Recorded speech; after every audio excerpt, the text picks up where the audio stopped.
everybody. Unit 2 is about education. I'll give you hints how to deal with the writing tasks. We'll start with lesson 1, which is about traditional versus online education. Traditional education, which means enrolling at a school with regular class meetings, where we have interaction with other students and teachers, when students get immediate feedback through questions and answers, where we have a classroom environment with regular assessment and evaluation. We get more discipline with class attendance on the part of the students, and students acquire learning, social and behavioral skills. E-learning or distance learning or online learning, which is enrolling at a virtual school.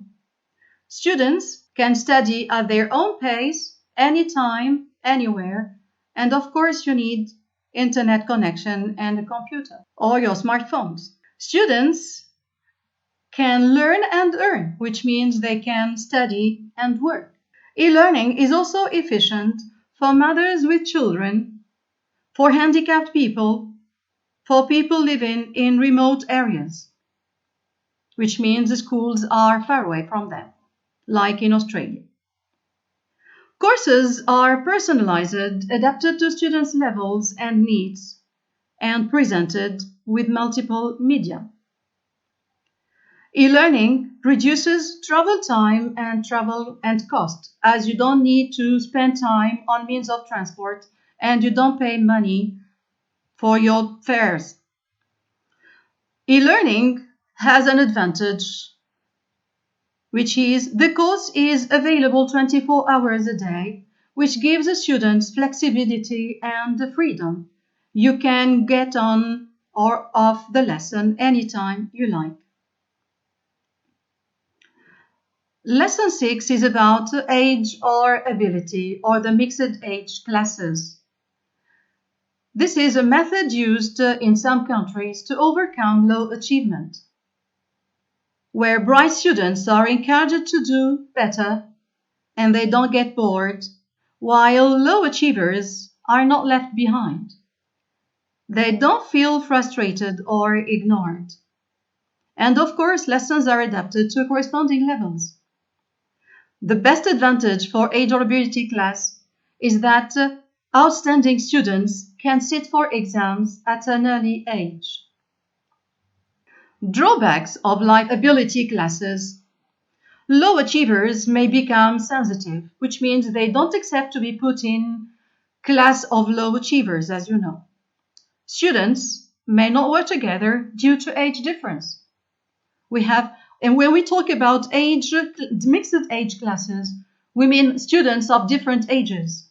So they may not want to work together due to age difference. And of course, they have different experiences, opinions, and beliefs. And the idea of mixed age class is difficult to implement because normally older students are not ready to mingle with younger ones. The last lesson, which is lifelong learning, which is all about advantages.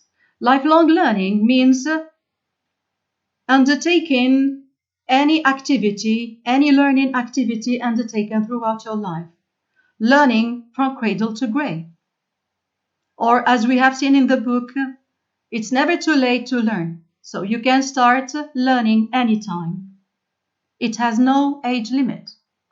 It's about acquiring new skills at any age, in different contexts. It can be at home, at work, not just at school or university. It also includes postgraduate programs to improve qualifications. It's also for people who want to bring their skills up to date or retrain for another career. If you want to change career, you just get a course and you can change your career. Lifelong learning is also open to isolated people who can keep their mind shape, who can improve their memory, and they can increase their self-confidence. Lifelong learning also gives people new interests and a feeling of accomplishment. I can give you one task which is taken from the back exams. You have received the letter from a friend. Dear Andrea, my mother has always exaggerated fears about my education. She is overprotective. She wants to enroll me in a virtual school, thinking that it is safer and more time-saving. I've tried to convince her about the necessity of class contact and social relationships, but without success. Reply giving your opinion about the issue. If you are asked to give your opinion, normally you should think of expressions of opinion like personally, I think that, I do believe, in my opinion.